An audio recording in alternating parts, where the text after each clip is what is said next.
Pravda Vitezi, la vérité triomphe, le centre historique de Prague. Prague est la capitale de la République tchèque. Les habitants de la ville voient leur château non comme un monument du passé, mais bien comme un lieu toujours en activité. Il vit dans leur cœur.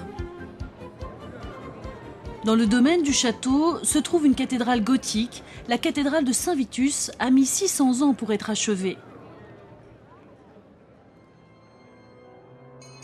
Elle a été construite sur le site funéraire du roi Václav qui a régné au Xe siècle.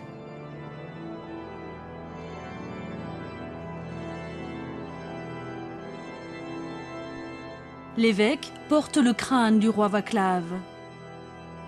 Il est considéré comme un saint patron car il a su résister aux invasions étrangères et est apparu, selon les croyances, sur un cheval blanc quand le pays était en proie aux crises nationales.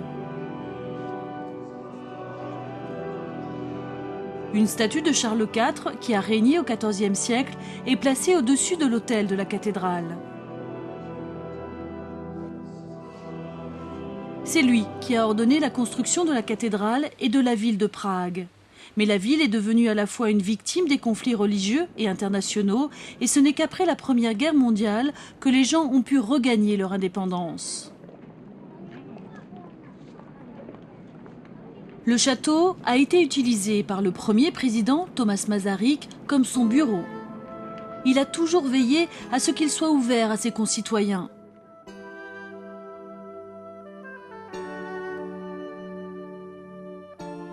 La grande salle est l'œuvre des Habsbourg d'Autriche. Cette salle, qu'on appelle le hall, a vu l'invasion des troupes d'Hitler et a servi pour les réunions du Parti communiste pendant les années d'après-guerre. Les troupes soviétiques ont écrasé le mouvement de libération tchécoslovaque au cours du printemps de Prague en 1968. Puis, en 1989, près de 500 000 citoyens sont descendus dans la rue pour crier leur envie de liberté.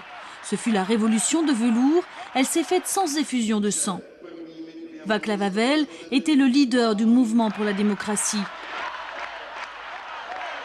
La foule l'a envoyé au château et ce lieu a ainsi été restitué à la population tchèque. Ces mots signifient « la vérité triomphe ». Ce drapeau exprime les espoirs et les croyances de la population pragoise.